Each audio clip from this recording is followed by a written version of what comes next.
Hello and welcome to the Last Word on Spurs. We are your award-winning Tottenham Hotspur podcast, and we do return fresh-faced, raring to go for the big match preview ahead of Coventry City in the Carabao Cup. How I've not been absolutely dreading this since that draw was made, and how excited I am for what is to come in the latest edition of Spurs this season, Part 2, Season 2, under Ange Postecoglou. I will just say, at the very, very start of this show, we've got a sad, on my behalf, definitely an announcement we bring into you later in the show. We'll save that towards the end, but let's bring in our panel.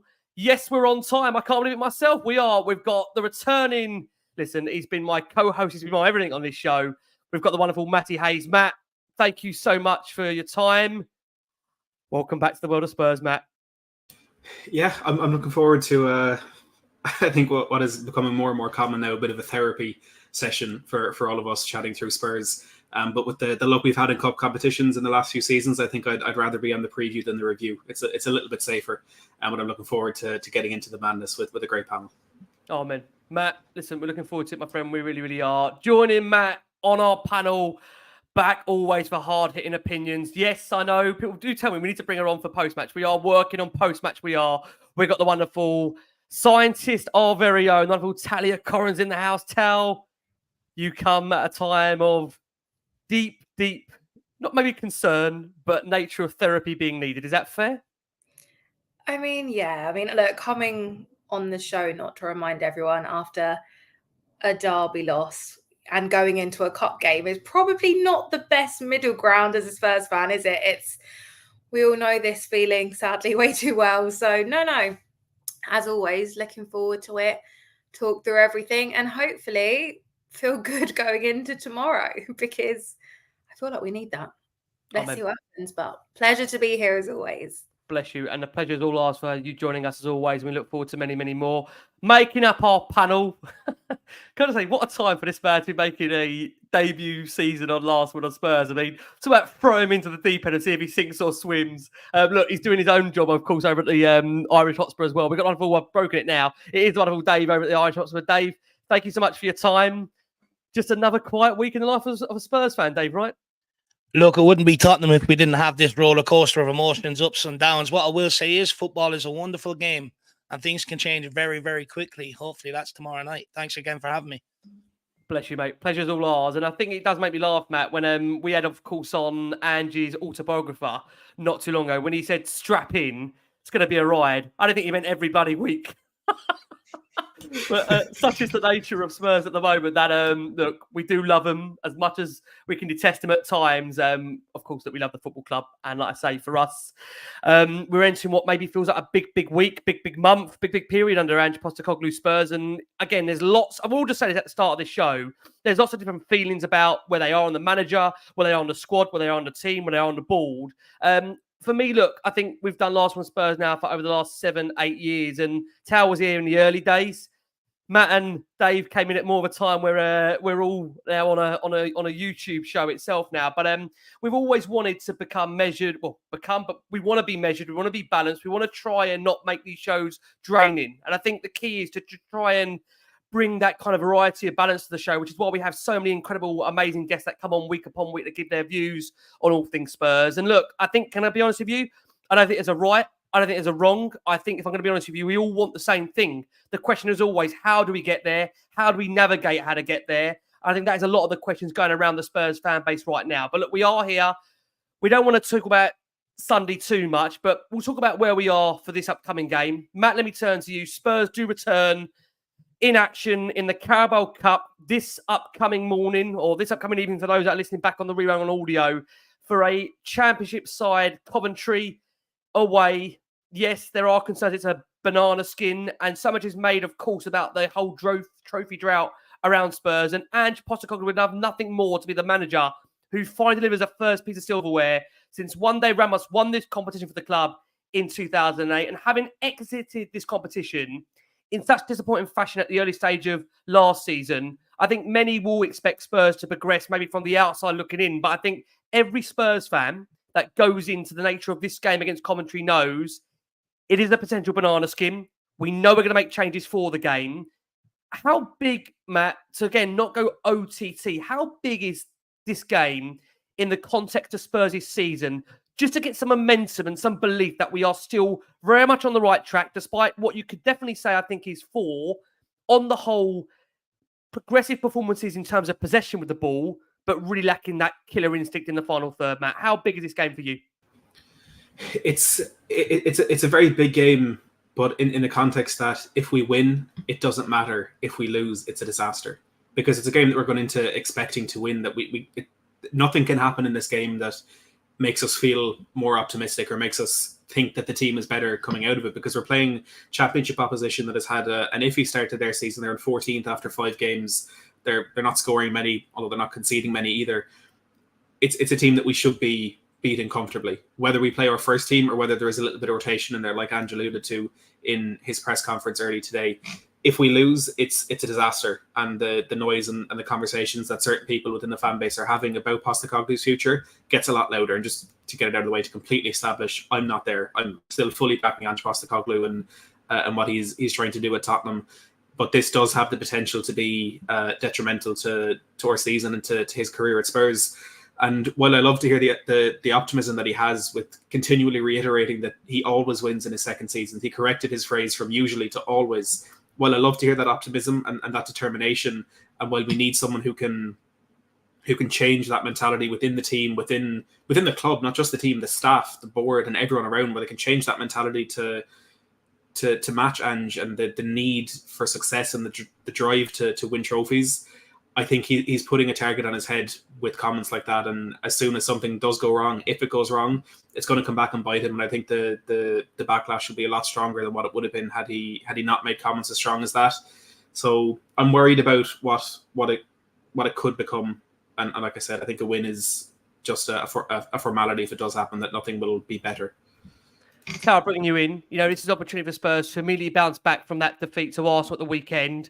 And they come up against a side that are, again, in the Championship, a side that many would maybe expect Spurs to beat from the outside. And many were critical of Ange, of course, 12 months ago for making wholesale changes away at Fulham. And all eyes will be on how many alterations he does make for this tie against Mark Robins' side. We're going to come on to Coventry shortly in terms of selection, team news for that game. But for you, where are you right now as a Spurs fan? Tell me your feelings. I feel like, again, you are probably, I would say, one of the most fair, balanced individuals that we have on Last Word on Spurs and have always had on here for the last 7-8 years. You've always told it as it is. You never shy away. Many would describe your opinions as hard-hitting, but I think they've always been honest and true.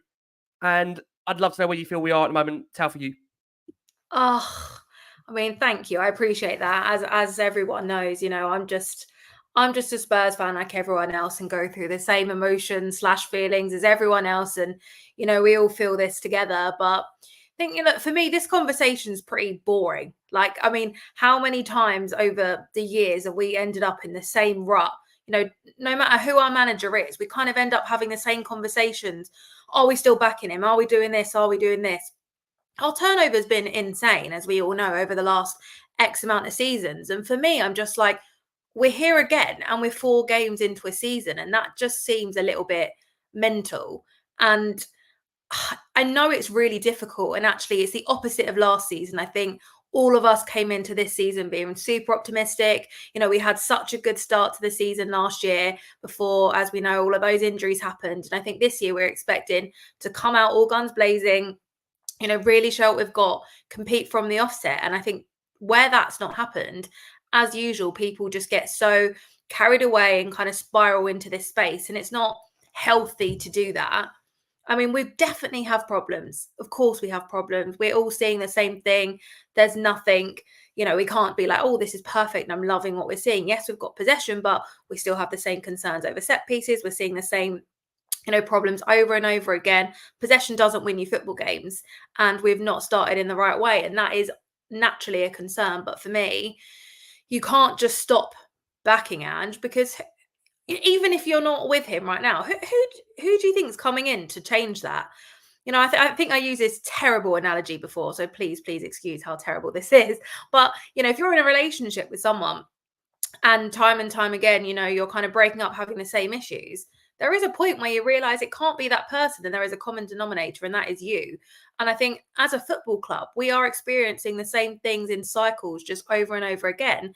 And that can't always be manager specific. So I don't think Ange is that, dominant force that's an issue. It's not the case. And also listening to his comments, he has to back this squad. He is double downing on the fact that, he always wins and does all of these things, and he can't win anything on his own. He needs those boys to be able to compete. And if he didn't think that that was possible, I would like to think he wouldn't be saying that. He clearly backs himself more than anybody else, which, fundamentally you do want to see in a manager. So he obviously believes in the team, and look, tomorrow's, to be honest, another chance for us to see that. We all make mistakes. We know how these competitions, unfortunately, do not often work out very well for us. And we all sit there and moan, oh, we've got an away fixture, we have this fixture, it's hard, la, la, la, la. But, okay, they're a decent side, but we're Tottenham Hotspur. We should be able to go in tomorrow with a squad of whoever on earth he puts out and dominate. And he has to take it seriously. And we've got so many games coming thick and fast. And we have to rotate, of course, but you also just have to do the right thing. I think a lot of us looked at that team sheet on Saturday and we're a bit like, oh, this is like a masterclass, or it's just going to be a shit show. And actually it kind of ended up in the middle of that. But tomorrow, I think similarly, we are all expecting to go pretty strong, put the game to bed as early as possible, and hopefully see it through. And I know there were some comments online today, like Mikey Moore, etc., wasn't included in some certain squads. So hopefully, players like him could be involved at some point. But really, we've got to go bloody win the game as early as possible, not make anything too difficult for ourselves, and see where we land. It's a tough time, I think, but we just have to ride the wave, not spiral and jump on the bandwagons of everyone else. And I think we do just have to back him. We've seen glimpses of really great things, and we just need to see, what the players can do and how we perform. We've got some fixtures that we absolutely need to win coming up in cups and in the league. And, I hope we find that rhythm, find the momentum, keep players injury free. Now we've got Don back, we've got Mickey in, and it's only Biss missing. Let's hope he's back. We've got a full squad and we can do the things we need to go away and do and not cause too many hiccups along the way. Yep. Listen, I think, Tal, many would agree with a lot of the sentiments that you said there. And I think, again, that analogy over the relationship, I think that's such a great analogy, because we have been here so many times before with so many different managers. Exactly. And, Spurs do have this tendency to rip up the script as soon as there is a moment of panic and want to start again. But again, I totally can understand the concern at the moment around the fan base, 100%. Definitely with regards to maybe the squad, the manager, above that as well. I think all we talk about on this show is the board, it feels so many times. Dave, bringing you in, and I said to you, a quiet show ahead. I think the key will be, of course, ahead of this Coventry game, is that Ange needs to somehow strike that delicate balance between giving players minutes that do need games, but at the same time, as I think Tal touched upon there, still be in a position where we're putting a fairly strong team out that can see Spurs through at a point where they do feel it needs 100% needs the victory. And again, a key will be is not putting the team in that precarious position to compete. I described at the start of the show a potential banana skin of a game at the CBS Arena to come on Wednesday evening. Before we do get onto Coventry, how are you, Dave, at the moment as a Spurs fan? Give me your feelings as we are, like I say, 4 games in. It feels like we're 40 games in at the moment. We've all been aged in these last 4 games. How are you for you, Dave, at the moment? To be honest with you, we've been here so many times since Pochettino. It's almost boring and it's sucking the life out of me. Following Tottenham isn't really as fun as it used to be. But I get the conversation around Ange Postecoglou. We have to understand it's not just based off the 4 games that we've seen this season. It's off the run from October last season.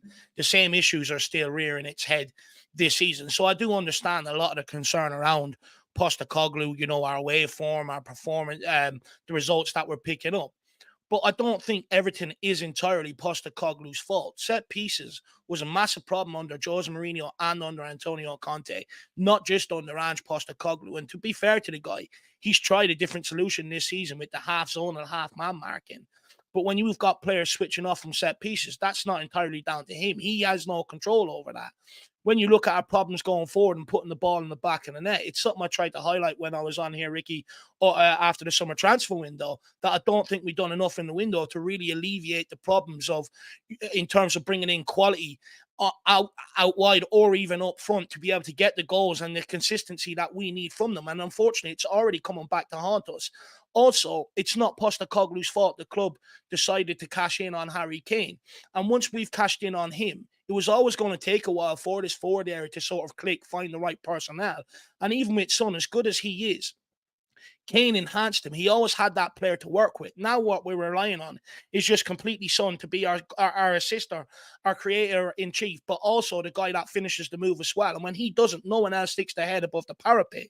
So for me, I don't think Postecoglou is to blame for absolutely everything. Where I do think he needs to maybe work on is I think he needs to start trusting some of the players that the club did bring in. And I know it's hard because they're not all his signings, but I think this squad needs to be freshened up. When you look at a lot of what he thinks is his best 11, that he tends to roll out there when they're all fit. The only real change from last season after the summer transfer window is Dominic Solanke up front, but the rest is still the same.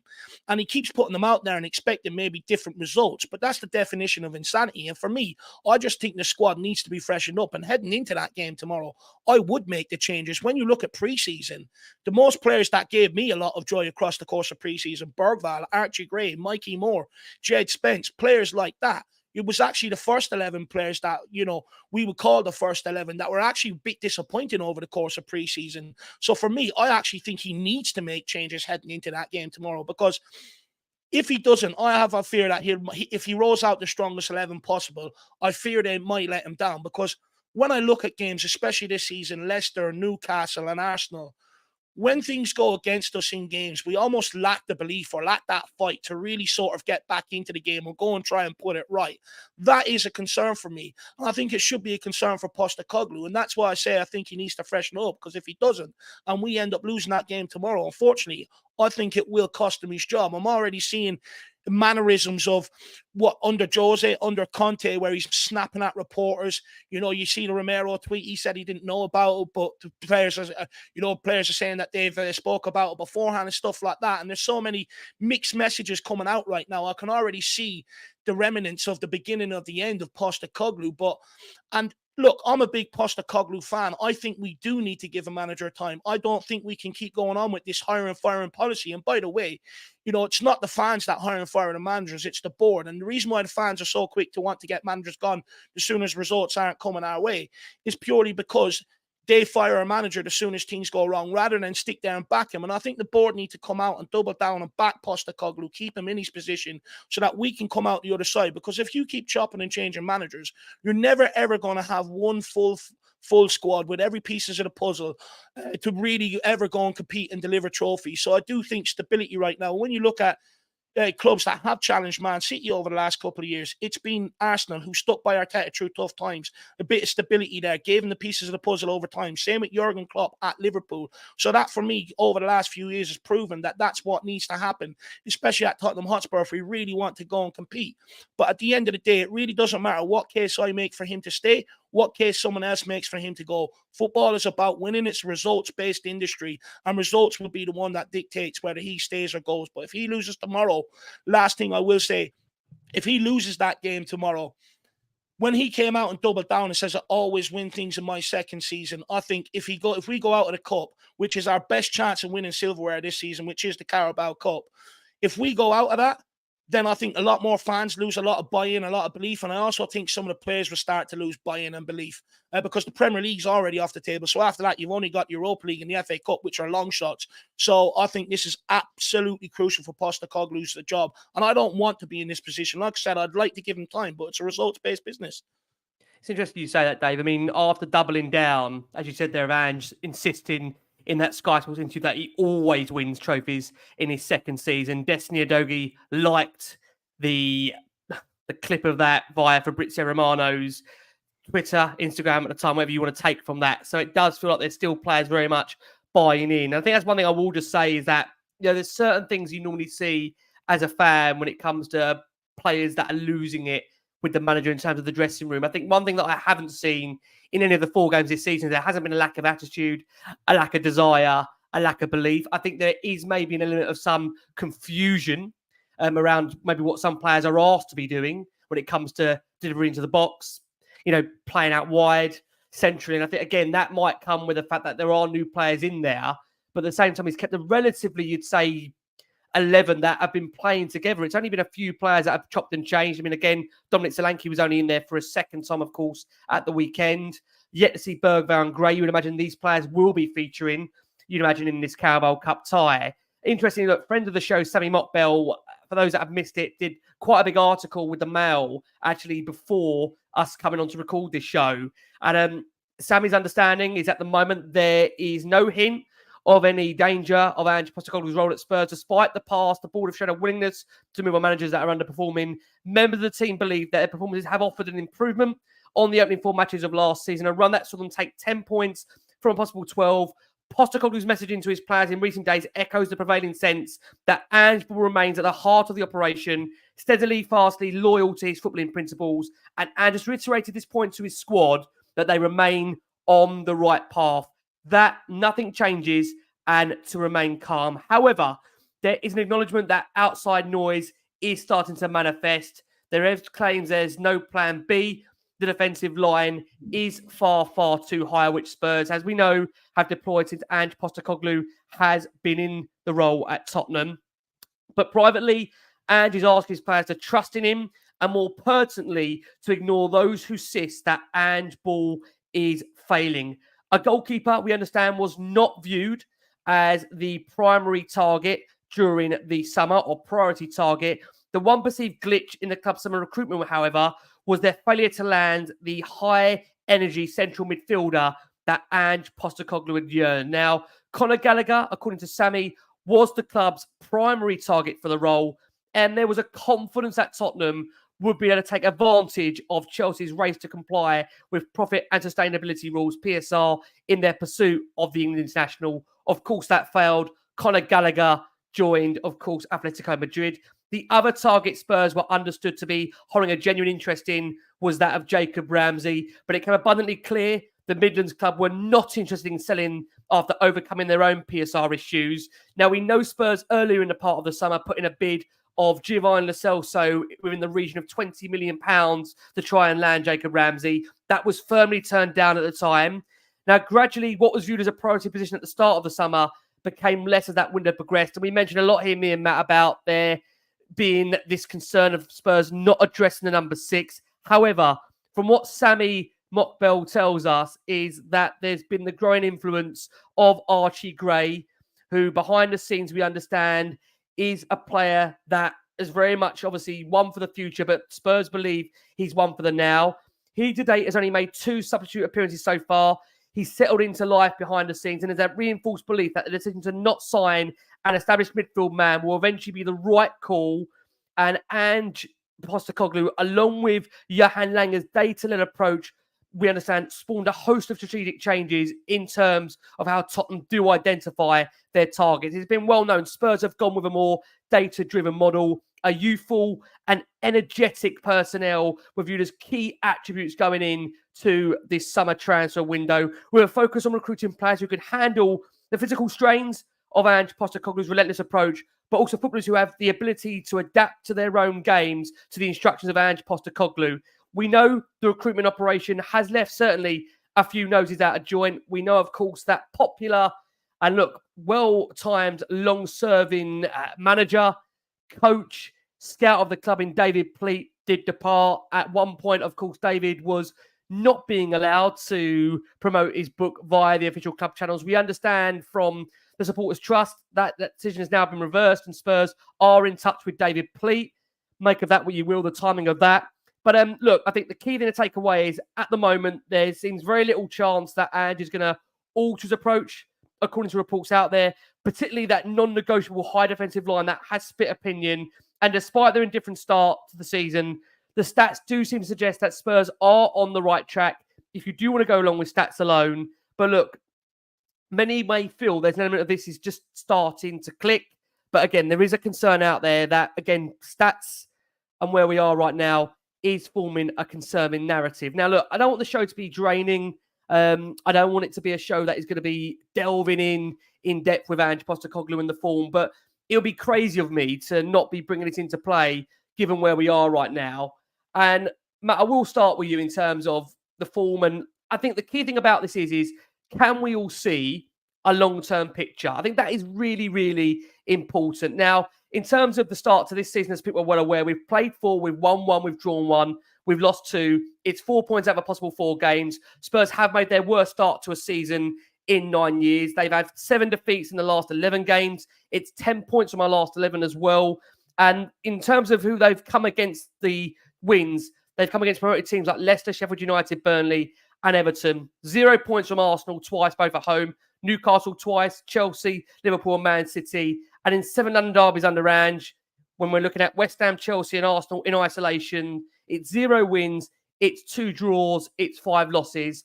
Stats can be, Matt, let's be honest about it, quite brutal, quite disheartening. But the key thing to ask you, Matt, is what we're seeing just overall a transition of a manager that's trying to get to his squad that he wants it to become, or should we be deeply concerned, Matt? I mean, it's not particularly easy to take the positive route after you read out the stats there, because they're very damning. And it's something that I know you spoke about a lot over the summer and at the beginning of this season. When you look at the recent games that we have won, the opposition it's been against hasn't been great at all. And outside of that Aston Villa game towards the end of last season, it's been quite a while since we beat anybody of note. But I will say that the entire structure that's being built by Ange Postecoglou and the team, Johan Lange and everyone that he's brought in, there has been an improvement in the average age of our squad. The age has been brought down. There's been an improvement with the players that we've moved on. I can remember doing content with David back in 2020, and we were talking about needing to get rid of Eric Dyer, and it was only this year that we actually managed to get that done. But a lot of that deadwood or excess members of the squad have been gotten rid of. The football that we're playing, and this is one conversation I wanted to bring in today, is whether or not the football we're playing is actually better. Now, what we're trying to do is better, and it definitely aligns more with the what we want to see as Tottenham fans. I think the footballing philosophies that we have that's instilled in our club. But I think we need to establish a difference between playing well and playing efficiently. In that game on Sunday, we had a lot, for the majority of that game, we had control. We had a lot of possession. Arsenal threatened us in the counter-attack sometimes, but with the grand scheme of things, there weren't many sustained periods of play where they had the control of the game, where they were dominating in our half, they were creating chances, whatever. We had the majority of that control. But what we did with that control was absolutely minimal. And one thing I absolutely disagree with Ange Postecoglou on is when he said we're creating a lot of chances, we're creating enough chances. We aren't. We're creating shooting opportunities, but a shooting opportunity isn't necessarily a chance. You know, if Pap Sarr is going to come off the bench and have a pop from 30 yards out, that's not a chance. So what we're trying to do is definitely better than what we're doing in the past. And that's where I think we need to take solace, because if we, in 2 or 3 months' time, decide to get rid of Ange Postecoglou, we're back in square one. And it's been too long at this club where we've gone from square one, we've gone 2, 3, 4 steps, and then immediately gone back to step one. And then we've gone 4 steps and gone back to step one. We need to actually put trust in something. And we all hate to do it. We all hate to compare ourselves to that lot down the road. But the time that they gave Arteta, when in a very similar situation where he was coming in after a period of turmoil with a mix and match squad, when they weren't getting results, they weren't where they wanted to be. He had a terrible first year and a half, first 2 years. And it was only, like, he'd finished 8th, 5th, and then in his 4th season, which was his 3rd full season, he managed to get them into the top 4.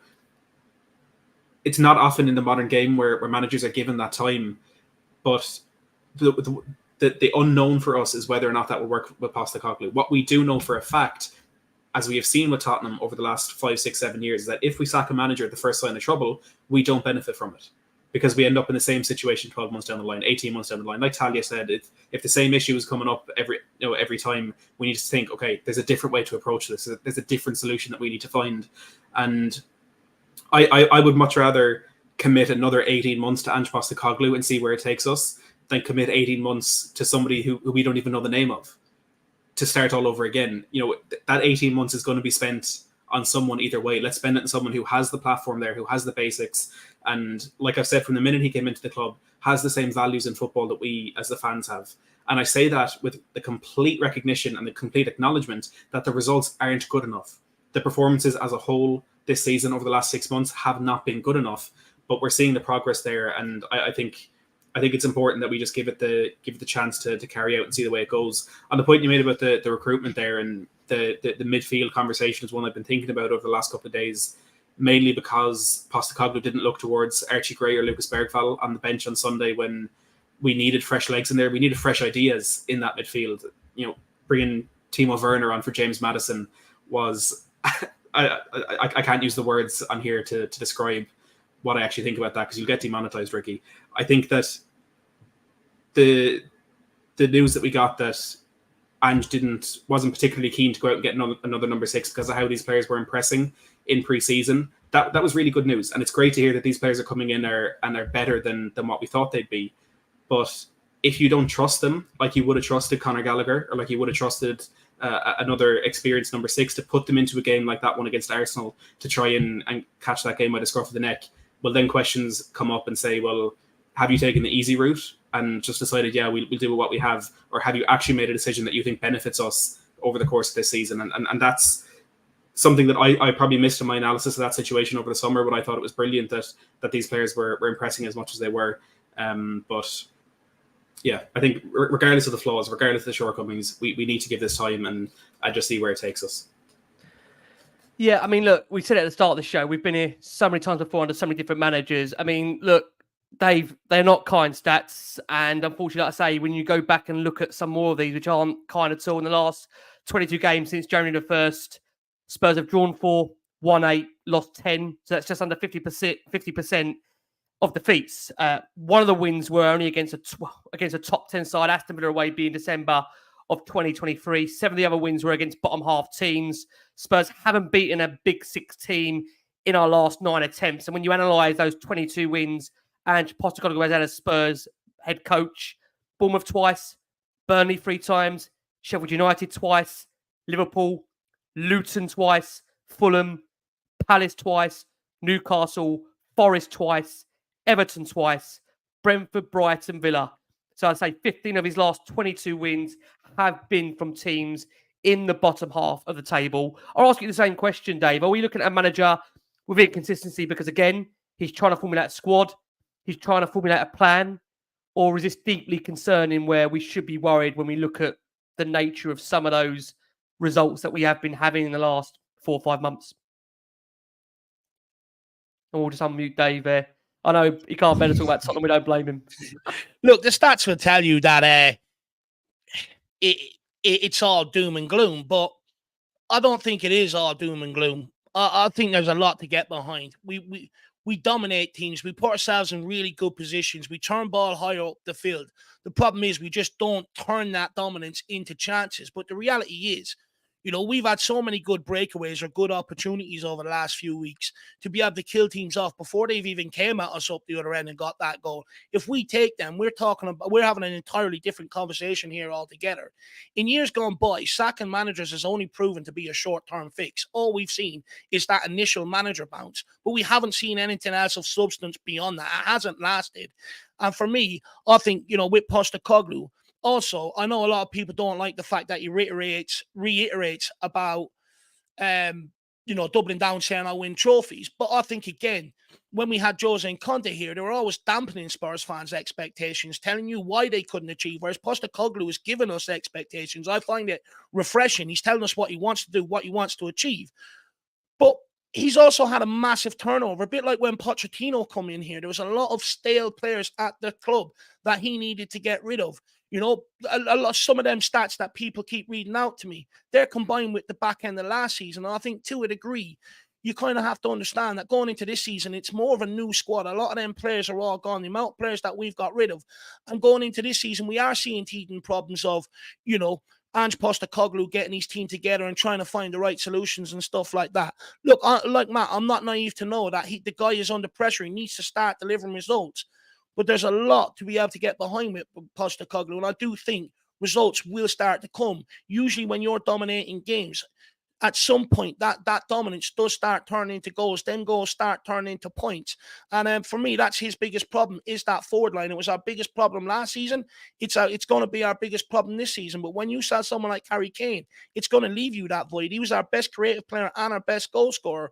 It's going to take time for Postecoglou to be able to find the right solutions, find the right blend of players in there to be able to get that forward line going.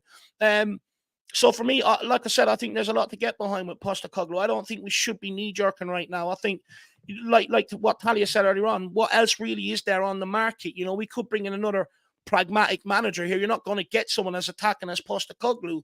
And I think Spurs fans, you know, will also have a pop at them for not being more attacking. One thing we keep doing as a fan base, we keep berating the manager for what they don't do. When we had Jose Conte and Nuno here, we were moaning that they weren't attacking enough. Now that we've got Postecoglou, we're moaning that he's not defensive enough. In reality, I just think we need to show a little bit of patience. And I understand it. Because of our drought of trophies, there's very little patience around Tottenham. As soon as a manager looks like, you know, he looks like he's not going to win anything, we want to get rid of him. But in reality, I think we need to be smarter here. I think we really need to give the guy time. And it's shown, like I mentioned earlier on, with Liverpool, with Arsenal, given time and patience to a manager, it will bear fruit. You have to go through some pain. People forget with Pochettino, we went through some pain. It wasn't all rosy. He built it. He turned to the academy. He started trusting some of these younger players. And that's the one thing where I think Postecoglou needs to do that he's not doing right now, is turn to some of these younger players, is turn to that academy and start bringing some of them through and giving them their opportunity, and show some of them senior guys that maybe are getting a little bit comfortable in the first 11 because they keep getting picked, no matter the result, no matter the performance, is to put a rocket up their arse, basically. You know, bring these guys in, freshen up a little bit, and have them at their optimum level. And I think if given January, if we can get another one or two pieces in there, again, I think it will improve it. I just think Postecoglou needs to stay in the cup competitions, because with the Champions League run under Pochettino, our league form was absolutely terrible that year, but no one spoke about it because the Champions League run masked it. We were all delighted still being in a cup competition. And I think it's the same with Postecoglou. I think as fans, look, we're all fed up of just trying to get inside Europe and somehow in the league. We never really go on to really compete. I think most of us fans just want a trophy. And I think as long as he stays in the cup competitions, we bear fruits there. I think people will show him a bit of patience in terms of league results. They may be up and down. Yeah, you know, really good points that Dave makes. Go on, Matt, come in there and we'll go to Tal next. Yeah, I just want to put in a point, just adding to the point that David made there about, you know, needing to go through a little bit of pain and needing to get through the hard times to get to the good times. There's a comment there. Patrick Duffy said I'd rather low possession and win games. Truthfully, I'm not calling you out, Patrick, but it's just the point that it's kind of brought into my head. If you look at the long-term successful managers in English football over the last couple of years, it's Pep Guardiola, it's Jurgen Klopp, and unfortunately it's looking like it might be Mikel Arteta. And what they all have in common, with I'd say the exception of Arsenal in big games because they like to park the bus there, the style of football that they play is built on a similar philosophy to what Ange Postecoglou is trying to build at Tottenham. They all play high intensity, possession-based football. They press from the front. They play a high line. You can almost even put Aston Villa in there with the way Unai Emery seems to be bringing them forward. And yes, every now and then a manager comes in and he can play defensive football and he can be successful doing it. But what Ange has said time and time again, that for him, it's not about a quick fix. It's not about winning a trophy now and going from there. What Ange wants to do is build something long term.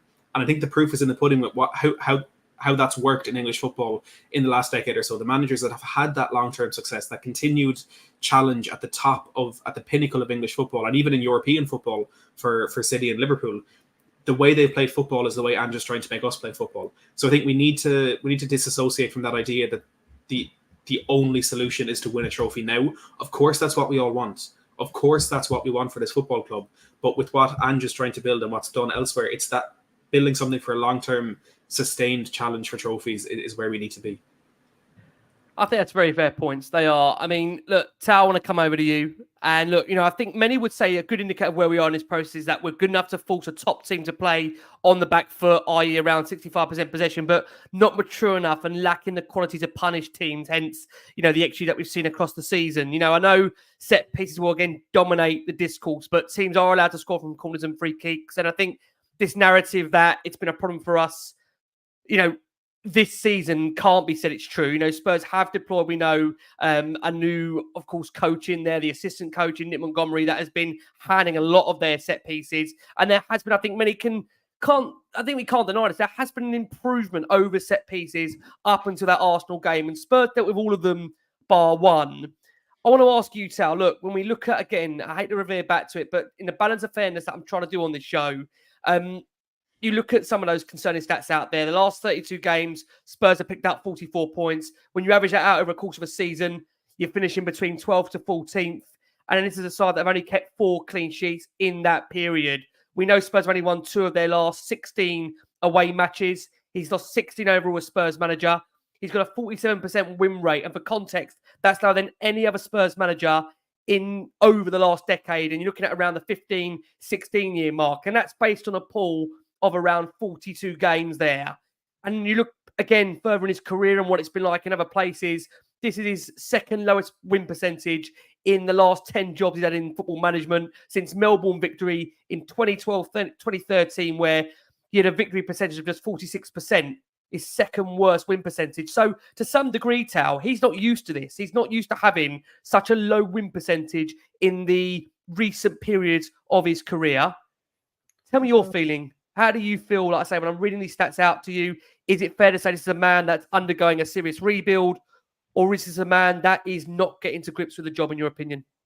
I mean, on paper, it sounds awful. And the more you say it, the worse it sounds. I mean, I didn't even realise. I think a lot of us don't. You know, you take it game by game. You go to the game, you go home, you're a bit pissed off, and then repeat. That's just like the cycle of being a Spurs fan, right? But when you read it like that, it's kind of a bit like, wait, consistently, it's all built up, and it does read as, or is a bit pretty poor read. But for me, I mean, look, balance is everything, but he obviously needs time, and Spurs fans, or as Spurs fans, we're not historically very good at giving anybody time. I think we all know that.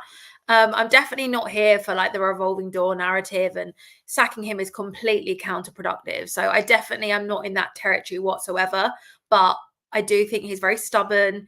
He doesn't seem to be learning from some of the stuff that, you know, everyone's continuously calling him out for, because he's so set on his ways of like not wanting to change. And I think he's quite dismissive of comments, and I don't love that. But equally, I do appreciate how straight talking he is, because I'm not sure if you've realized, but I'm pretty honest and straight talking myself. And I think we all found that quite refreshing.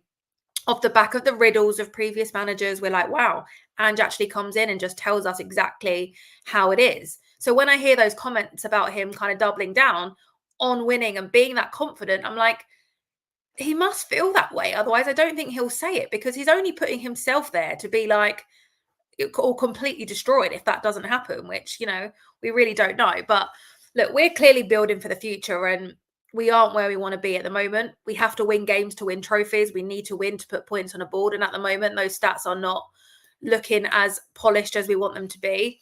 I don't think the summer transfer window, you know, improved our 11 drastically. I know we've discussed this before, but 1 or 2 additions, you know, is not enough to be able to compete where, you know, we were 20 points behind the leaders last year, or probably more. I don't even know. But, you know, you can't close that gap. 26 and 23 respectively. You're correct. You're spot on. Yeah.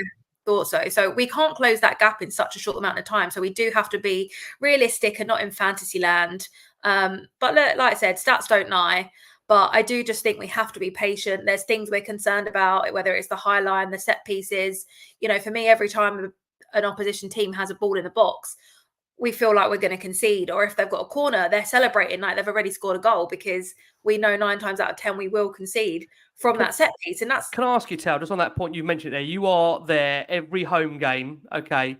And we know as a fan base that, and I'll put this, we can be quite nervous, you know, when we've seen reoccurring themes that are seemingly happening week after week, time after time. I'm really intrigued to know this, because, again, you were there at the weekend. You've been there, you know, ever present throughout last season, this season, gone as only seasons, bless your heart, you've had to go through this. Do you feel that crowd is still with him? Because my concern, I think, on the back of Sunday's game was that there was, last season, you look at last season, when we went behind, there was this feeling that we would drag that ball into the opposition net. We were really, you know, on the back of those first 10 games of last season, I'm looking at those home games of last season, you know, I'm talking about the Sheffield United game, the Liverpool game, the late winners. There was a feeling that, you know what, even if a team went 1 up, we wouldn't be too concerned. We keep playing our way under Ange and we find a way to win. You look at all our late wins last season at home, the likes of Luton, the likes of, look at Brentford, for example. There's been more in there, of course. But there was always that feeling that we would come back to win a game. My concern about Sunday, and you were there, was that as soon as Arsenal scored, it really seemed to deflate everybody. And there wasn't that feeling there in that crowd. We were going to get back into that game. Is that fair? Would you agree with me on that point? Because you was there on Sunday. Yes and no. I mean, if you're in that stadium and you hear that lot sing from the other side or cheer, you're fuming. That you can't help that, and you can't then be like yeah straight away, because you're naturally angry. That it's a derby, and if you're not angry at that, then you're not truly understanding the point or the importance of that game. So I don't think people are in the wrong for not doing that. And to be fair, I'm pretty sure people were clapping and cheering them on straight away. But oh yeah, I'm not disagreeing with the support. What I'm angling at, I don't know if you can. Again, I'm not asking you to agree with me. It's obviously your opinion. But my concern was that I had a feeling that the stadium went very, very flat, and there was a lack of belief just in general about we're going to get back into this game and turn it around. We're playing an Arsenal side with no disrespect, and we don't go back into it too much. There are about 2 key players. I think the general consensus was that if Spurs come play their A game, they've got a genuine chance of getting something from the game. And my concern was, as soon as Arsenal scored from a set piece, it just felt around us that they felt deflated. And that was my concern. I don't know whether you can agree on that. And you're right, the fans celebrating don't help, of course, you're fuming. But last season, there was that undeniable belief that we would find a way to win, like Sheffield United when we equalised, as you know, and got the win under Kulusevski. We were willing that ball into the net. My concern was I didn't really see that on Sunday. I think it was there. I think it's just getting too familiar. Like, we experienced that so many times. We put, from us, whilst that game was 0-0, there was every chance that we could have gone away and scored. We should have scored. We were on top at one point. But as soon as you concede, that's the perfect game plan for them. They're now just going to sit back and watch. And we are not good at breaking teams down, especially with that pressure on top of us. And so I think after that, naturally you're deflated, because you're just being quite realistic. You're at home. You're losing to your biggest rivals, who unfortunately are challenging for things. And we are now down, and we think, well, we're bringing on Timo Werner and we're doing this stuff. And it's like, how are we going to get back into the game? And that's really difficult, I think, as fans to sit there and get super excited about. I think everyone in there was absolutely with the boys and cheering them on. I don't think it was that. It was more just a imbalance of everything. It's just, you sit there and you're just a bit like, oh, because it's not what you want. You're not excited about these players coming on. It's not tons of energy, and that kind of makes you on top of it. It was just a bit like, you're losing. Who's going to be thrilled with that? No, I get that. I mean, like I say, I think yeah. I don't know. I don't think it was as bad in terms of people being with him or not. I think that's just like connecting 2 different points. Like, in my opinion, I don't think it was related to that. I don't feel like the fans are not with him. People were still singing An Postecoglou song throughout the game at multiple times. So I don't think it's related to that. I think just as a fixture, it's a really difficult fixture to go into. And when you concede, in that second half, and you are where you are, it's not easy to get hyped back up, and you can where you are. It's just a little bit like, I think as Spurs fans, you know what's coming, and you always are naturally, I think, are fairly pessimistic when that happens. Best case scenario, you're like, of course, you equalise, whatever. But you're preparing for that to be the whistle and you being angry. So that's just where everyone was at. And against Brentford at the weekend, I still expect it to be extremely high energy. We have to turn it around. We're 4 games in. We're not 14. We're not, sitting in a terrible position and everything's over and we're out the cups. We are a few games into the season. We're playing at home again. We're before that game, we've had 1 home game all season. We haven't had time to get. This is my worry. This is a time, Tal, where as fans we should be excited. We should be looking forward to the season, and already it feels like there's this massive heap of pressure on. It's not even game week 5 yet. We've got match day 4. We've just got over. We've got the cup game coming. I mean, you'd think we're already 3/4 of the way through a season, the way social media is at. I know social media is not a fair barometer to go by, but the general vibe right now is that, look, we knew the Coventry game was big anyway, but I think to double down on the trophy remark, I think whilst I absolutely admire Angie's, determination and belief, and he's right, he wasn't lying. He's right what he said in his presser earlier in the week. I'll say it now for our listeners on audio, that it's true. He's not lying. He has won a trophy in his second season, wherever he's been. So he was asked a question. He gave an answer to it. It's not his fault that we as a fan base have stomached near on 20 years where we haven't won anything. and absolutely at the first point, like last season, the first 10, saw something, we grabbed onto it, we got excited because this is what it is. I think people will forget this. And I don't disrespect to, again, a lot of Ange Postecoglou fans that watch and listen to Last Word on Spurs. I think what they have to remember is Spurs fans have seen a period of not winning anything for near on 2 decades. So it is really, really hard when fans have not seen a period of winning or any sustainability of winning to then be concerned when there is a bit of a feeling around that the results aren't going our way. And again, I will say, look, for those that believe out there, we'll be fine. This is what a rebuild looks like. All the power to those fans. And again, I'll say this, like I said, at the very, very top of the show. There is no right. There is no wrong. We've all got footballing opinions. But we all know that Spurs have been here before and they'll be there again under this particular ball, that when the going gets tough, very rarely do they stick to script and allow things to play out. They always rip it up. And I'll be really surprised, like I say, if they do give it the time that Ange Postecoglou may need to be able to bring in the players that he needs. And I think that's the only thing for me is that when I look at the way Spurs are playing and the system they're playing, for me, I think you need the best level of player in order to be able to do his system.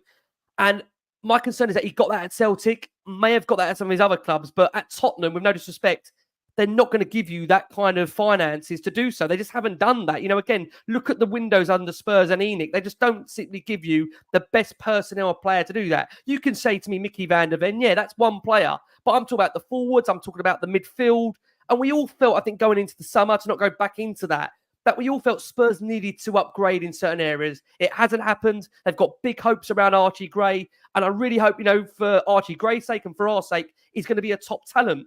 But I think the concern is when you're just over 4 games in, Bergvall and Gray have not started a game, and we're being told there's rave reviews behind the scenes of these players. That's why fans are concerned. That's why fans are worried. And look, I am, maybe contrary to what some people think, I'm quite a positive Spurs fan. I've been doing this show, God help me, for the last 8-9 years. And I don't think you'd be doing that if you weren't enjoying or loving the football club. I mean, I should be back for my staying power, surely. What this club does to us. And I just think that at the moment, as we all know, we've all been through tough times. We've all been through difficult times. But the one common denominator is that we absolutely love the club. So I don't want to steer us off too much in a different direction. And look, it's interesting here again, many different viewpoints coming in. Beto here says, Ange is the best man for the job. We're not worthy. And again, I will never downplay a fan for having an opinion and believing in the manager. And I think, again, it is 4 games. It is very, very early. And you know what? Different narratives will be drawn in terms of where we are with the stats and backing it over to last season. But look, the key points to bring it on to Ange's presser, which was held earlier on Thursday, is that Yves Bissouma will not be playing in this Carabao Cup tie. And said, hopefully on Yves Bissouma, he will be back available to face Brentford in the Premier League on Saturday. And has confirmed there will be some squad rotation because he is keen to give younger players game time. Now, interestingly, for those that have been eagle-eyed, Mikey Moore not involved in Spurs' latest round for the reserves, which does indicate Mikey Moore will play some part in, of course, his upcoming game in the Carabao Cup. And said these players are ready to play. That's why we brought them to the club. They are training really well. The games haven't gone as we've wanted. And in terms of giving them some exposure, we all knew this would be the period where it starts. And I presume he is referring to the likes of Timo Werner, yet to have a start this season. People may have different feelings on that. Of course, of Timo Werner starting a game of this nature and Spurs needing to win and score goals. Archie Gray, of course, needs to get minutes. And of course, as well, we know Lucas Bergvall most certainly does. And Jed Spence. Don't forget Jed Spence, because we know with Jed Spence, not involved for Spurs in the first set of the European games. And on that basis, you feel with Spence, he will need regular game time for sure, because he won't be getting that probably in the Premier League, because there is a favourite at the moment, you would say, towards Power and a Doggy. So, look, we will see. But Ange, as I said, did double down on the comments of always winning his second season. He said, I just stated a fact. Am I supposed to lie or just say it never happened? I'm not sure. I'm I'm supposed to answer. But that is true. He said on the game itself, the main thing is we want to win. So you're looking at which players are in the best position to do so. We're looking at how much the guys have recovered and the guys who haven't played much. But Andrew emphasised the point. The Carabao Cup is an opportunity to get on the road to success, and the players recognise that we need to win. So the focus has to be on beating Coventry City. Finally, Ange was asked about Christian Romero's retweet on social media in regards to the organised return from international duty. and said it was mentioned to me after the game, but it wasn't mentioned to me before the game. All the players were back by Thursday for Sunday's game. Prior to that, there was nothing mentioned. So look, that's where we are with that. What we are going to do, we are going to squeeze in our final break of this show for our listeners on audio. You're going to hear from Ross over at the Sky Blues Extra podcast, who very kindly gives us a preview of Coventry to come. And we're going to focus on Coventry. It is a big game. And like I say, thanks so much for watching, audience. Nearly over 4,000 of you are watching this show live. Again, can't thank you enough for your support. And again, like I say, it's at a time where there is nerves, there is concern, but at the same time, there's some that are really much sticking to the plan and are, 100% right now fully focused on what Spurs have got, which is 4 competitions to be fighting in. Look, we know, of course, it's an opportunity to bounce back to avoid losing 3 games in a row. I'm going to start with you on this one. Don't look so concerned. No, it wasn't a time with me. Can I just say, I've seen all the faces of Talia Coren in these 8 years. I've seen the good, the bad. I can never call her ugly. She isn't. But I've seen all the faces, the happy, the sad. What can I say? Tal, how do you feel about this game against Coventry in the Carabao Cup? Many might say it's a potential banana skin, but it is an opportunity as well, Tal, to really kickstart the season. Is that fair? I think it has to be. We're speaking about all of this semi-negativity stuff, and it's like, actually, if he is double down on these comments, this is probably one of the only opportunities he's got to actually make that a reality. The league is very, very, very unlikely, especially where we are. But the cups, everyone knows what can happen in a cup. It's a certain number of games, and all you've got to do is get through. And we are a Premier League club who is desperate to win and get through different stages of the cup. And tomorrow that begins. I don't care who he puts out, because every single one of those players are a Spurs fan, and we should be able to go out, dominate and win. I think, the reason we're all concerned and have that classic Spurs banana skin feeling is because we've seen it so many times. Managers don't prioritize the game. The players don't take it seriously enough, or they go in too cocky and think it's an easy win. And actually the other players want it more and we get done. And that is just not what I want to see. I don't want that attitude on that pitch. And I genuinely think that Ange feels the same, and he has to put out an 11 that can do a job. Of course we have to rotate, but I'm just hoping that he doesn't do that at the detriment of kind of wanting to have those better players on the pitch. There has to be a balance. We know that we've got talented young players. Yes, this is an opportunity for them, but so is the Europa League. So is everything. And I think it all has to be balanced. We can't just go out and put a B team out or do this. Like I said, my preference would be go strong, put those best players out, get the game done and tidy as much, as early as possible, and then bring on whoever the hell you like to close the game and give people time wherever suits. But I think, tomorrow is so important, because that is where it will go wrong. Like, if tomorrow does not go as planned, people will spiral. If you think we're spiraling now, like tomorrow is, or hopefully it doesn't happen. Can I ask you, Tal, on that? You're saying that point, but the thing is, the Carabao Cup is not for everybody. They're not crazy about it. I think similar to you. Look, I'm not aging us here, Tal. I'm not aging us. But I think as a fan growing up, Spurs were a cup team. So to me, people are going to think this is crazy. And look, I don't mind saying it. To me, the Carabao Cup game for me against Coventry, to me, only to me alone, is how I feel, is as big as what the Arsenal game was on Sunday. If not for me, it was bigger, because and you look at the winnable competitions, and look, I get we're going to have to face an Arsenal, a Chelsea, a Liverpool, a City, maybe along the way. The Europa League is not easy either. Many might say the Europa League is a winnable competition for Spurs. You've still got to face Man United in there. There's some decent European sides in there as well. But the Carabao Cup represents an opportunity where you can beat someone on a one-off, right? Although I know there's a semi-final 2 leg before I say that, apart from the semi-final 2 leg. But do you feel like, as you say there, you really believe that this is a massive, massive game in Spurs' season? It could determine the mood swing, because you look at Conte in the season he went, I think the way Spurs exited the FA Cup under Sheffield United and the way we went out to AC Milan in the Champions League, I think you're right. The cup games very much do dictate the mood of Spurs fans. Is that fair, Tal? It is, because the league, you have, 34, whatever it is, opportunities to win a game and do as best as you can. In a cup, you go wrong once, you're out. So you only have one time, or, other than a replay or whatever, but you know what I mean? You've only really got one opportunity to stay in it. So every game matters. For me personally, I don't see it, I guess, as meaningful / big as a North London derby, but I see it as an extremely important game that will determine the morale within the club, the morale with the fans, and how we kind of progress and really steer things forward. Because, like you said, the league, you push on, you have another go next week and you go. But tomorrow, if we're out of that cup at first opportunity, that is a disaster, because all of us want it and wants it.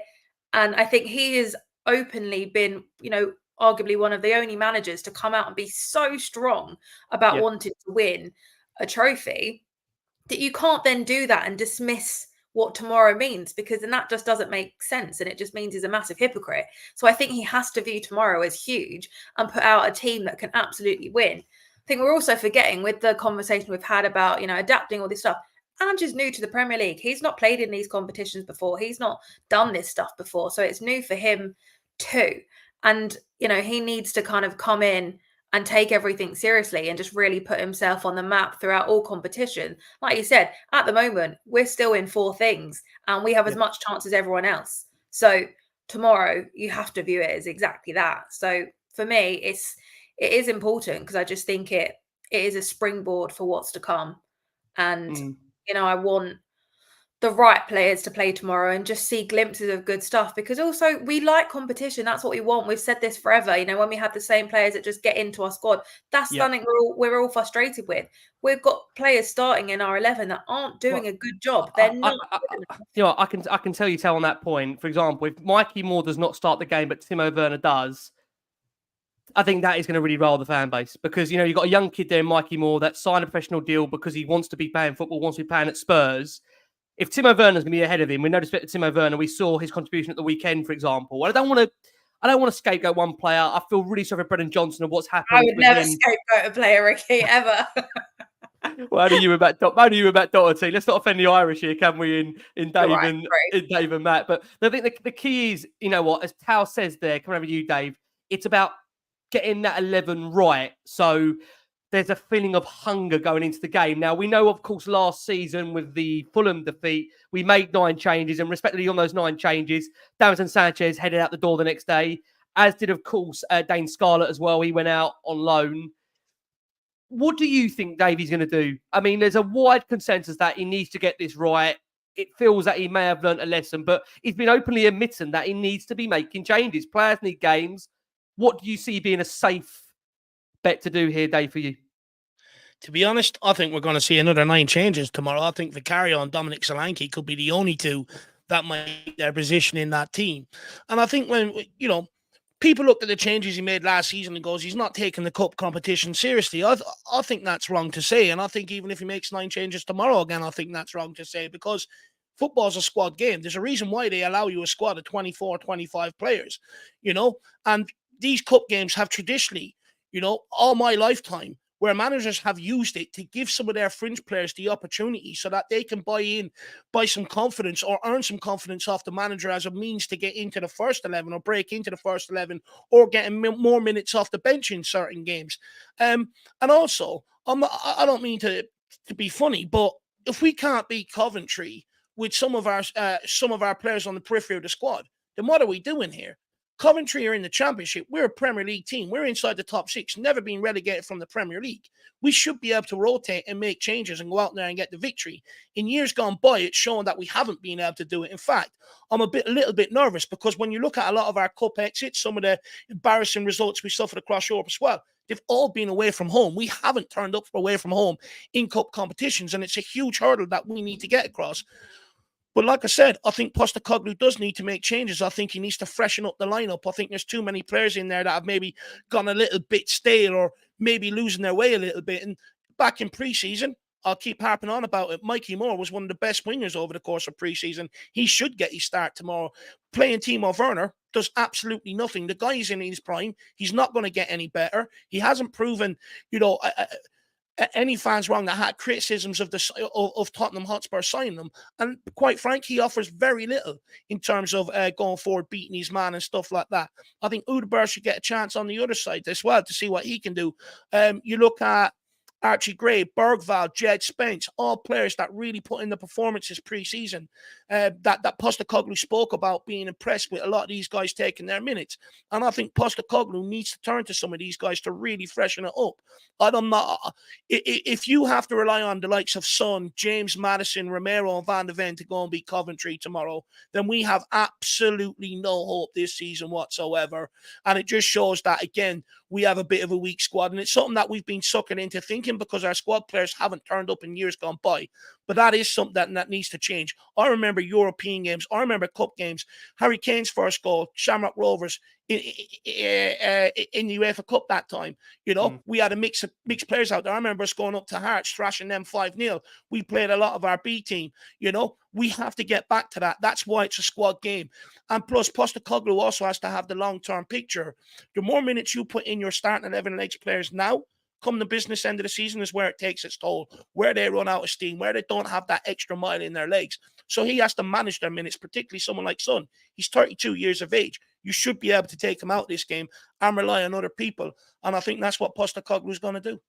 Yeah, it's interesting to see what he will do. I mean, Matt, come over to you before I bring in Coventry's current form at the moment, which is definitely going to put the knockers on this 100% when I bring in their form to this bloody game.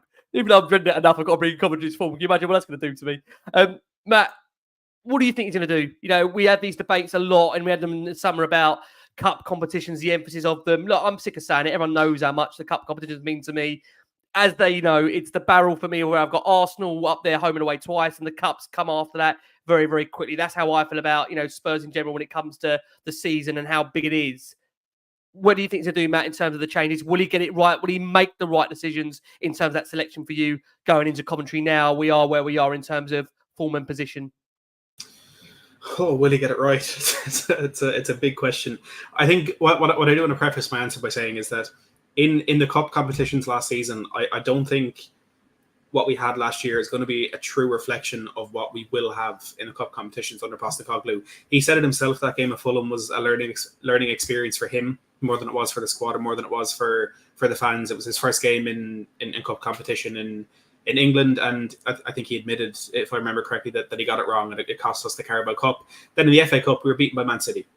Look, we weren't great in the day. We were never going to win that game in the day. We didn't create anything, but we were beaten by the best team in the country. It's going to be. It has to be different this year.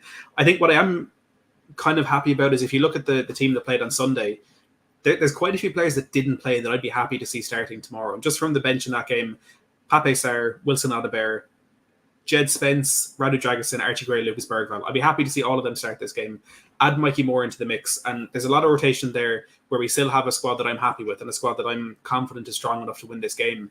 And, maybe that brings back in the discussion about whether or not our squad depth is better after this summer compared to what it was last season. And I think if you put together the rotated 11 that we can field tomorrow evening compared to the 11 that played against Fulham, I think that the team tomorrow would win that game quite comfortably if you could put them head to head. So for me, that's a good thing. Do I think he'll go the way that we want to? I think he may be a little bit more careful with his decisions. I maybe don't see him playing Gray and Bergvall in the starting 11. I think he'll probably go for a little bit more experience in there and maybe bring one on for the other later in the game. Or if we have a good lead, maybe then we can get to see the two of them on the pitch. I'll be interested to see what he does at centre back because, whoever's at centre back, we're going to play the high line. I don't know that he'll play Van de Ven and Romero. He could end up playing Ben Davis and Dragusin, and Davis as good a servant as he's been to us. I know a lot of people disagree with that. He's been a servant on and off the pitch for us. He's been there for over a decade. He's not someone I particularly trust in that 11. I'm not going to pretend to know who the forwards are for Coventry if they're pacey or not. But he has a headache that'll be a little bit easier to solve than last season. But like Dave said, it's Coventry. They're a championship team, and we're a team that are fighting for Champions League football in England and in the Premier League and aiming to win this trophy. Hopefully one of a couple that we're aiming to win this season. Whatever team we put out there has to be good enough to win. Yeah. And if it's not, whatever way Postecoglou goes with it, if it's a team that doesn't win, there's a big problem there. And again, more questions will be asked than happened this week. Yeah, that's fair. I mean, just on their team news, if I can just bring it in, and in terms of, like I say, their position in general, which again, for many out there, they might not be familiar with where Coventry are placed and what they are doing in terms of their form. They are currently languishing 14th in the Championship. Should their continue of inconsistent trajectory carry on, they will fall short of making it to the playoff spots, which was Coventry's realistic target at the start of this season. They'll be hoping, of course, for a cup run, having already beaten Bristol City and Oxford United along the journey for this one. Now, they've had a lacklustre 1-goal defeat to Norwich City at the CBS Arena prior to the international break. They then returned from their 2-week hiatus with a respectable point at home of informed Watford in the Championship, which was considered a really, really good point. The hero of the Sky Blues FA Cup campaign at 23-24, Ellis Sims, fired his troops into the lead at Vicarage Road in that game. And Mark Robins' side should have 3 or 4 ahead really by half-time, but the second goal never materialised during that recent game, with Hornets midfielder Tom Deli-Bashiri forcing a share of the spoils. Now, many will be familiar with the fact they've got a strong recent history of competing for promotion to the Premier League via the playoffs. There's a genuine expectation they should be coming again this season. Many will, of course, remember the fact of the way they pushed Manchester United so close, of course, in the FA Cup last season.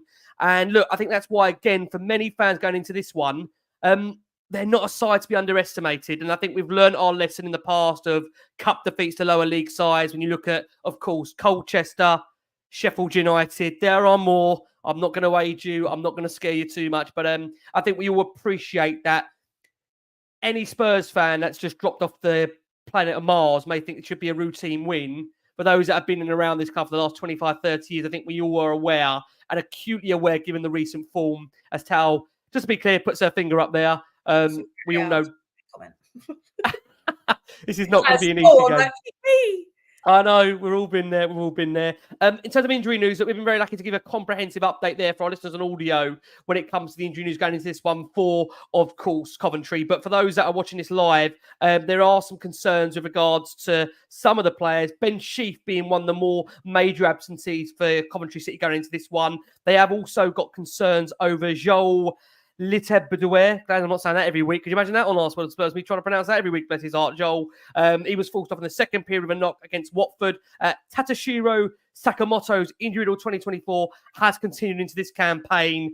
And Jamie Allen and John Eccles should be available to take up the central midfield berth for Coventry, with Casey Palmer the choice to play in the number 10 role. But Mark Robins has been very bullish, as he always is ahead of cup ties. Very excited, very confident. And look, he's looking forward to it. And I think any Coventry fan at the moment going into this game will be looking forward to it, because it's a chance to play Premier League opposition at a team that aren't in form. And we all know in cup competitions, there's always a concern of an upset. So look, we know, like I say, how tough the game's going to be. Let's discuss if we're going to be concerned of any upsets. We're going to go to predictions, and we have got an announcement to be bringing to you. And the reason why I didn't want to do this announcement at the start of the show is because I'm not sure if I would have coped throughout it. So that announcement is coming, so don't go anywhere towards the end of this show. We've got an announcement to bring to you, which I'm still trying to come to terms with. It's a sad announcement for me personally. It really, truly is. Let's do with predictions, though. Matt, let's come to you. Prediction for Coventry. Why are you doing this to me? In the cup. Wednesday night, under the lights, at the CBS Arena, I believe they call it. What are we calling it? What are we going for? My connection gone. Yeah, just as I ask you, your connection's frozen. And you've got a massive smile on your face now, so don't you dare predict a negative result. Am I here? We've got you back. Okay. My audio's a little bit off. I swear I didn't do anything. My hands were in shot the whole time there. I didn't plug anything out. I'm gone again, I think. Am I here? No, we've got you back. What timing this is? Okay. What timing this is? This is live, by the way. This is live, ladies and gentlemen. This is why we love live shows. Oh, perfect timing. We're going to win. We have to win. I'm going to go. Look, obviously, it's difficult to give a prediction without knowing the lineup, but I think Angie's going to go with a nice balance of experience and rotation. I'm going to go for a 3-1 win for Spurs. Okay, 3-1 win. Goals in there, Matt. Goals. We've missed goals. We have missed goals since Everton. 3-1 win there for Matty. Let's go to Tal. Tal, I know you absolutely hate predictions. I'm sorry to do this to you, but no one will remember it after this week if it's a negative prediction. Apart from those that remind you when you're on the next few weeks on Last Word on Spurs. I was actually going to say the same. I think 2-1. I just wanted to make an additional point super quick. Please. I think balance is everything. So I'm just looking at the United score. So they're playing in the Cup tonight against Barnsley. They're winning 7-0. And they have a very balanced team out. They had Rashford, Garnacho, Ericsson, Casemiro, like Dalot, everyone. They've made subs and they've brought on Fernandez, Diallo, like lit, all whilst they're winning. So like balance is key. They've got some people I've never heard of, but they've also got really strong players. And that's how you put a game to bed, because, you know, they were winning four? I can't even count. 4 by half time and still gone strong. So that's, obviously, I'm not expecting the same because we're Tottenham and we're never going to score 7 goals. However, balance is key. And I just want to see a team that can go out, win, do the job early and make a scene. But yes, I'm going to say 2-1 because I think we're going to concede because we're Tottenham and we don't clean sheets. Sorry, everybody. And I don't think we score that many goals. I'd love to say we're going to win loads more, but I'm going to go 2-1. We're going to win because we can't do defense. It can't go defense. Southampton and whoever they're playing have gone to Southampton, Everton have gone to penalties, which again tells you the narrative. Yeah, I mean, our hearts, I think, would take it. Although the Coventry fan on our audio prediction, for those that have listened on audio, will know they're not confident on penalties. They've got a horrendous penalty record recently. This is Tottenham, for God's sake. If it's Fraser Forster in goal, that could be interesting, given Fraser Forster's last penalty appearance for Tottenham. We're not putting it into the world. We're not. We're not putting it into the world. It's actually an interesting point on that, Dave. Come over to you. Give us a prediction, and will Vicario start this game? Well, we're playing at the Coventry Building Society Arena, so hopefully that's a good omen, and we can start getting the building blocks we need going forward for this project. Do you know what? Just because I can't live in too much negativity myself, I'm generally a happy-go-lucky person. Why not 4-1? You know, I think the opportunity is there for us to finally click, go and score some goals and, get a good victory. Look, some people probably sit there and say, Dave, that's absolutely not going to happen. It might, but at the end of the day, I just need some positivity in my own life and I'm just making myself deluded, so excuse me. Bless your heart. Dave, we need the positivity. Now comes, I think, for me, definitely so far, and God knows what's going to come this season, but this is going to be right up there for me. One of the saddest announcements that we're going to have to make on Last Word on Spurs, definitely. And this will come as a shock to many, many people out there that this man has been part of Last Word on Spurs for the last 3-4 years. He's not only hosted shows, he's become a really good friend of mine and a man that I am so in awe of what he does, not just as a job, but as a person. He's an amazing, amazing human being. And I'll pass over to Matt because I feel it's Matt's statement, really. Matt, I'll pass over to you, my friend. Yeah, I've turned off the Wi-Fi on my phone and I've closed all the tabs on my PC just to make sure my connection actually gets through this. You know something serious is going on when Matt does this. Look, I spoke to Ricky last week and the team and all that, and we decided it was best to do it on air. But yeah, I just wanted to say that I'll be leaving the podcast after this, which still sounds really weird to say, saying it out loud. Like Ricky said, it's been 3 or 4 years that I've been here, and the people I've met, not only the people on the podcast that do these shows every single week, but the incredible journalists that I've been lucky enough to share the screen with here with Ricky, and the Football Content Awards last year as well. Just some incredible memories. But yeah, unfortunately, it's the end of the road, and kind of like what I said to Ricky last week, that what I see my future as has changed a little bit, and I just need to put my time and effort into projects that kind of make what I think is what I hope is going to happen. I need to make sure I'm putting all my efforts into that. So yeah, it's been an absolute roller coaster. There's been good times, there's been bad times, and as Lee McQueen made sure to remind me last week, me and him hold the record for the highest viewership on the channel since we came over to YouTube. So I was a buddy here for it. I'm not saying that's why it happened, Ricky, but I'm only joking. Absolutely not. But yeah, look, I just have to say, for everyone for the support over the years, not just on here, but everywhere, it's been really, really appreciated. And look, the main thanks I have to give, of course, goes to the man at the top left there, Ricky, for the opportunity to be on this podcast and to meet so many people, and for trusting me, like you said, with hosting shows, with making me the representative of the podcast with some of the biggest journalists in the world. It was a risk he took, but I'm very grateful for it all, and I'll obviously miss all of this so much. So yeah, I'm very sorry.